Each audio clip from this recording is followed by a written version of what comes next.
ኮንዶሚኒየም የምትገዙ ሰዎች ጥንቃቄ እንድታደርጉ ተጠይቀዋል። መንግስት በጀመረው የማጣራት ስራ ምክንያት ብዙዎች የገዙትን ቤት ተነጥቀው በሚሊዮን የሚቆጠር ገንዘብ መክሰራቸውን ሰምተናል። በሌላ በኩል ደግሞ የባንክ ብድር ለምትፈልጉ ብሔራዊ ባንክ አዲስ መመሪያ ይፋ አድርጓል። ባንኮች ላይ የተጣለው አስገዳጅ የቦንድ ግዢ እንዲነሳ መወሰኑንም ባንኩ አስታውቋል። ሰላም ቤተሰቦቻችን፣ መረጃዎቹን የት ሀገርና የት ከተማ ሆናችሁ እየተከታተላችሁ እንደምትገኙ በሐሳብ መስጫው ላይ ጻፉልን። በየትኛው ጉዳይ ላይ መረጃ እንድናቀርብላችሁ እንደምትፈልጉ ማሳውቁን። አሁን ዝርዝር መረጃዎቹን አንድ በአንድ ወደ እናንተ እናደርሳለን።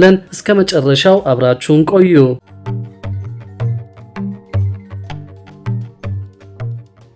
ባንኮች ላይ የተጣለው አስገዳጅ የቦንድ ግዢ እንዲነሳ መወሰኑን ብሔራዊ ባንክ አስታውቋል። ሶስተኛ ስብሰባውን ያካሄደው የኢትዮጵያ ብሔራዊ ባንክ የገንዘብ ፖሊሲ ኮሚቴ በሁሉም ንግድ ባንኮች ላይ የተጣለው አስገዳጅ የቦንድ ግዢ እንዲነሳ ወስኗል። የኢትዮጵያ ብሔራዊ ባንክ ባወጣው መግለጫ እንዳስታወቀው የገንዘብ ፖሊሲ ኮሚቴው ባደረገው ውይይት የተለያዩ ውሳኔዎችን አሳልፈዋል። ከነዚህም ውስጥ አንዱ ሁሉም ንግድ ባንኮች የረዥም ጊዜ የግምጃ ቤት ቦንድ እንዲገዙ የሚያስገድደው የኢትዮጵያ ብሔራዊ ባንክ መመሪያ እንዲነሳ ያሳለፈው ውሳኔ ተጠቃሽ ነው። አሁን ላይ የመንግስት ገቢ የማሰባሰብ አቅም በእጅጉ በመሻሻሉ እንዲሁም ደግሞ መንግስት የበጀት ጉድለቱን ለማሟላት የውጭና ገበያ መር የሆኑ የሀገር ውስጥ የመበደሪያ አማራጮችን እየተጠቀመ በመሆኑ በባንኮች ላይ ተጥሎ የቆየው ይህ አስገዳጅ መመሪያ አሁን ላይ መነሳቱ ተገቢ መሆኑን ኮሚቴው አምኖበታል ሲል በመግለጫው ላይ ጠቅሷል። ኮሚቴው ያመነበት ይህ የገንዘብ ፖሊሲ ምክረ ሀሳብ ለብሔራዊ ባንክ ቦርድ ቀርቦ በቦርዱ መጽደቁንም መግለጫው አመልክቷል። ሁሉም ንግድ ባንኮች የረዥም ጊዜ የግምጃ ቤት ቦንድ እንዲገዙ በሚያስገድደው የብሔራዊ ባንክ መመሪያ መሰረት ባንኮች መመሪያው ተግባራዊ መሆን ከጀመረበት ከፈረንጆቹ 2022 ጀምሮ ከአጠቃላይ ዓመታዊ ብድራቸው 5% የሚሆነውን ለዚህ የቦንድ ግዢ ሲያውሉ ቆይተዋል። በዚህ መመሪያ መሰረት ባንኮቹ ለቦንድ ግዢ ያዋሉት ገንዘብ ተመላሽ የሚደረግላቸው ከ5 ዓመታት ቆይታ በኋላ ሲሆን ባንኮቹ መመሪያው ተግባራዊ መሆን ከጀመረበት ወር አንስቶ ሰኔ 2016 ዓ.ም ድረስ የገዙት የቦንድ መጠን 94 ቢሊዮን ብር መሆኑን የገንዘብ ሚኒስቴር የመንግስት ዕዳ መግለጫ ያመለክታል። የገንዘብ ፖሊሲ ኮሚቴው ያሳለፈው ሌላኛው ውሳኔ በባንኮች ላይ የተጣለውን የብድር ዕቀባ የተመለከተ ሲሆን በአሁኑ ወቅት በባንኮች ዓመታዊ የብድር እድገት ላይ የተቀመጠው የ18% ጣሪያ እስከ መጪው መስከረም 2018 ዓ.ም ድረስ እንዲቀጥል ኮሚቴው ወስኗል። ለዚህም የሰጠው ምክንያት አሁን ላይ የዋጋ ግሽበት የመርገብ አዝማሚያ እየታየበት ቢሆንም ይህንን ማስቀጠል አስፈላጊ በመሆኑ በባንኮች ላይ የተጣለው የብድር እድገት ጣሪያ ባለበት እንዲቆይ ማድረግ አስፈላጊ እንደሆነ ገልጿል። በሌላ በኩል ደግሞ ኮንዶሚኒየም የምትገዙ ሰዎች ጥንቃቄ እንድታደርጉ ተጠይቀዋል። ህገወጥ ካርታ የወጣላቸው ኮንዶሚኒየሞች ጭምር እየተሸጡ ሲሆን መንግስትም እያጣራ ቤቶቹን እየወረሰ መሆኑን አውቀናል። የአዲስ አበባ ቤቶች ልማት ኮርፖሬሽን ከጋራ መኖሪያና ንግድ ቤቶች ጋር በተያያዘ በህገወጥ መንገድ በተያዙ ቤቶች ዙሪያ የተለያዩ እርምጃዎችን መውሰዱን አስታውቀዋል። ኮርፖሬሽኑ አሰራሩ በሚፈቅደው መሰረት የጋራ መኖሪያ ቤቶችን ለተጠቃሚዎች ማስተላለፍ ኃላፊነት እንዳለበት ገልጾ በዚህም ረገድ በ2017 በጀት ዓመት በኮሪደር ልማት ምክንያት ተነሺ ለሆኑ አካላት የጋራ መኖሪያ ቤቶችን በማስተላለፍ ኃላፊነቱን ለመወጣት ጥረት እያደረገና ውጤታማ ስራዎችን መስራት መቻሉን ገልጿል። ቤቶችን ከማስተላለፍ ባሻገር የቤት መረጃዎችን የማደራጀትና በአካልም ጭምር የማጣራት ስራዎችን ማከናወኑን ይፋ አድርጓል። በህገወጥ መንገድ የተያዙ ቤቶችን የመለየት የማስለቀቅ ብሎም በህገወጥ መንገድ ቤቱን የያዙትን አካላት ተጠያቂ የማድረግ ስራ ማከናወን መቻሉን አስታውቋል። በቦሌ አራብሳ ሳይት በፎርጅድ ውል የባንክ ደረሰኝና ካርታ ተሰርቶለት የነበረን ባለ 3 መኝታ የጋራ መኖሪያ ቤት በማጣራት ቤቱን በክፍትነት በመያዝ ለልማት ተነሺ እንዲሰጥ መደረጉን ገልጿል። በተመሳሳይ ሳይት አንድ ባለ 3 መኝታ ኮንዶሚኒየም በክፍለ ከተማ ፋይል እንዳለው ቢገለጽም ሲጣራ ግን ትክክለኛ አለመሆኑ በመረጋገጡ ቤቱን በክፍትነት በመያዝ ለሌላ ልማት ተነሺ እንዲሰጥ ተደርጓል ተብሏል። በገላን ሳይት ደግሞ ፎርጅድ ሰነድ በማዘጋጀት ተሽጠው የነበሩ ቤቶችን በማጣራት ቤቶቹ በክፍትነት መያዝ መቻላቸውን ኮርፖሬሽኑ አስታውቋል። የአሰራር ስርዓቱን ለማሻሻል ከ1998 ዓ.ም ጀምሮ የተገነቡ የጋራ መኖሪያ ቤቶችንና የንግድ ቤቶችን ወደ ሲስተም የማስገባት ስራ እየተከናወነ መሆኑም ታውቋል። ከየካ አካባቢ የተነሱ የኮሪደር ልማት ተነሺዎች ሆነው ኮንዶሚኒየም አይገባም አይገባቸውም የተባሉ 14 ሰዎች እጣቸውን እንዲመልሱ ተደርጎ ለሌሎች የኮሪደር ልማት ተነሺዎች መተላለፍ መቻሉን ኮርፖሬሽኑ አስታውቋል። በኮሪደር ልማት ምክንያት የሚነሱ የልማት ተነሺዎች እጣቸውን ከእጅ ንክኪ ነጻ በማድረግ በሲስተም እንዲመዘገብ መደረጉ ተገልጾ በኮሪደር ልማትና በመልሶ ማልማት ለሚነሱ የልማት ተነሺዎች እጣ በሚያወጡበት ወቅትም ሰፊ የግንዛቤ ማስጨበጫ እንዲፈጠር መደረጉ ታውቋል። በነባር ሳይቶች ደግሞ በህገ ወጥ ተይዘው የነበሩ የጋራ መኖሪያ ቤቶች ቂሊንጦ 63፣ ቦሌ አራብሳ 8፣ የካ አባዶ 37፣ ቡልቡላ 11፣ ቦሌ አያት 3 እና መስፍን ሜዳ 2 ቤቶችን በመለየትና በማስለቀቅ ለልማት ተነሺዎች ማስተላለፍ ተችሏል ተብሏል። በነባር ሳይት በህገ ወጥ ተይዘውና የቆሻሻ ማስቀመጫ ሆነው የነበሩ የጋራ ንግድ ቤቶች ብዛት 71 እንደሆኑ ታውቋል። ንግድ ቤቶቹን በመለየትና በማስለቀቅ ለጨረታ ዝግጁ እንዲሆኑ ተደርጓል ሲል ኮርፖሬሽኑ ገልጿል።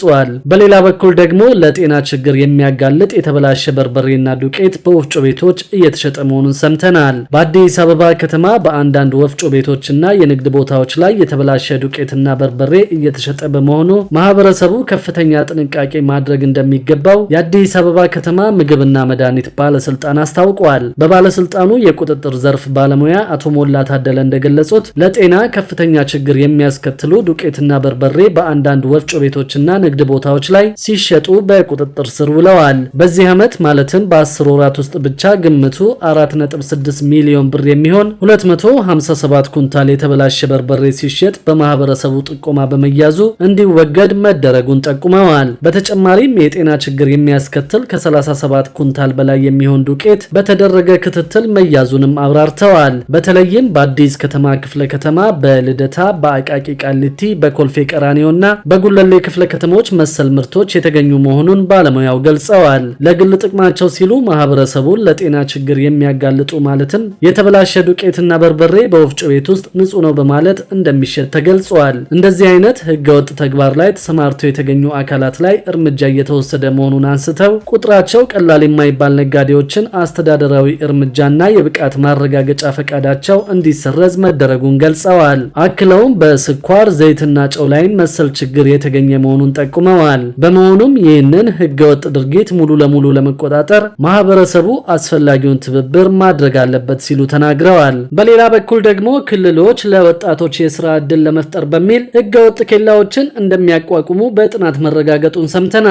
የጉምሩክ ኮሚሽን ይህንን የተናገረው የ11 ወር የስራ ክንውን ሪፖርቱን ለህዝብ ተወካዮች ምክር ቤት ለፕላን በጀትና ፋይናንስ ጉዳዮች ቋሚ ኮሚቴ ባቀረበበት ወቅት ነው። ባለፉት 11 ወራት 19 ቢሊዮን ብር ገቢ መሰብሰቡን የተናገረው የጉምሩክ ኮሚሽን በክልሎች ገመድ እየተወጠረ ገቢ የሚሰበሰብባቸው ህገወጥ ኬላዎች በሀገሪቱ ንግድ ስርዓት ላይ አሉታዊ ተጽዕኖ እያሳደሩ እንደሆነ ተናግረዋል። ለፓርላማው ለፕላን በጀትና ፋይናንስ ጉዳዮች ቋሚ ኮሚቴ ህገወጥ ኬላዎች በነጻ የንግድ ዝውውር ላይ ጫና እያሳደሩ በመሆኑ ይህ ችግር በቀጣይ በጀት ዓመትም እንዳይቀጥል ምን እየተሰራ ነው ሲል ጠይቀዋል። ለጥያቄው ምላሽ የሰጡት ምክትል ኮሚሽነሩ አቶ አዘዘው ጫኔ ኬላዎቹ ህገወጦች ቢሆኑም ገመድ ወጥረው የሚሰበስቡት ገቢ ግን የመንግስት ተቋማት ናቸው ብለዋል። የጉምሩክ ኮሚሽን በጠቅላይ ሚኒስትሩ አመራር ሰጪነት ከንግድና ቀጠናዊ ትስስር ሚኒስቴር ከትራንስፖርትና ሎጂስቲክስ ሚኒስቴር ጋር በመሆን በሚያዝያ ወር በተጠናቀቀ ጥናት 237 ህገወጥ ኬላዎች መኖራቸው ተረጋግጧል ብለዋል።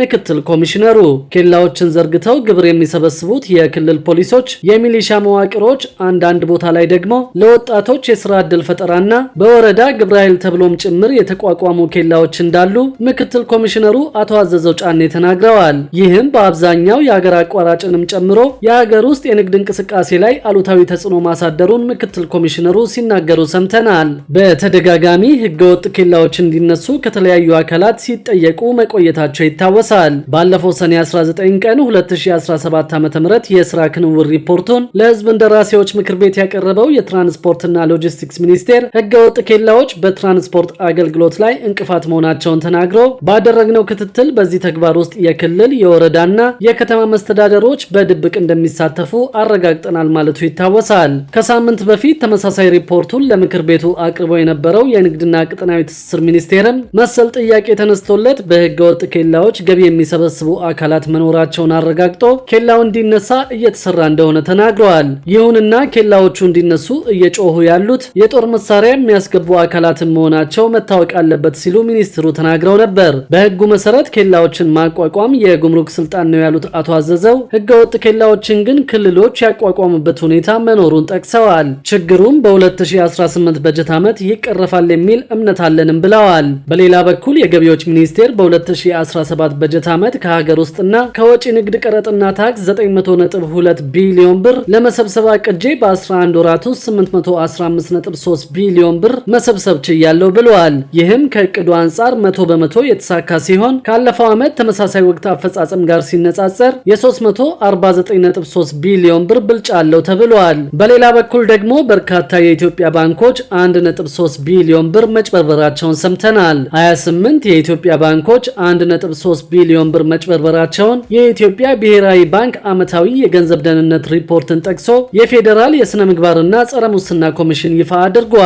የባንኩ ሪፖርት እስከ ሰኔ 2024 ድረስ ያሉ የገንዘብ እንቅስቃሴዎች ዙሪያ ትኩረት ማድረጉ ነው የተገለጸው። ባንኩ በሪፖርቱ ላይ እንደጠቀሰው 28 የኢትዮጵያ ባንኮች 1.3 ቢሊዮን ብር በአጭበርባሪዎች ገንዘባቸውን አጥተዋል ብለዋል። የማጭበርበር ድርጊቶቹ የተፈጸሙት በሐሰተኛ የገንዘብ ኖቶች፣ በተሰረቁ የኤቲኤም ካርዶች፣ በሐሰተኛ ቼኮች፣ በሐሰተኛ የስልክ መልእክትና በተያያዥ መንገዶች አማካኝነት ነው። ባንኮቹ ያጡት ገንዘብ ከአምናው ተመሳሳይ ወቅት ጋር ሲነጻጸር በ300 ሚሊዮን ብር ጭማሪ እንዳሳየም በሪፖርቱ ላይ ተጠቅሷል። በኢትዮጵያ በአጠቃላይ ካሉ 31 ባንኮች ውስጥ 28ቱ ሲጭበረበሩ የቀሪዎቹ 3 ባንኮች ማንነት ግን በሪፖርቱ ላይ አልተጠቀሰም። 1.3 ቢሊዮን ብር ተጭበረበሩ የተባሉት ባንኮች ዝርዝርም በይፋ አልተነገረም። ባንኮች ከአነስተኛ የብድርና ቁጠባ ተቋማት ጋር በመቀናጀት ብድሮችን እየሰጡ ነው የተባለ ሲሆን ይህ አገልግሎት እየጨመረ መሄድና የበይነ መረብ ማጭበርበሮች መበራከት ባንኮቹ የሚያጡት ገንዘብ እንዲጨምር ምክንያት ሊሆን እንደሚችል ብሔራዊ ባንክ በሪፖርቱ ላይ ጠቅሷል። ክቡራትና ክቡራን የአዲስ ቢዝነስ የዩቲዩብ ቻናል ተከታታዮቻችን ይህንን ቻናል ሰብስክራይብ ሳታደርጉ የምትከታተሉን ከሆነ ቢዝነስና ሌሎች ተያያዥ ጉዳዮችን በተመለከተ አዳዲስ መረጃ ለማግኘት የዩቲዩብ ቻናሉን ሰብስክራይብ በማድረግ ቤተሰብ እንድትሆኑ በትህትና እንጠይቃለን።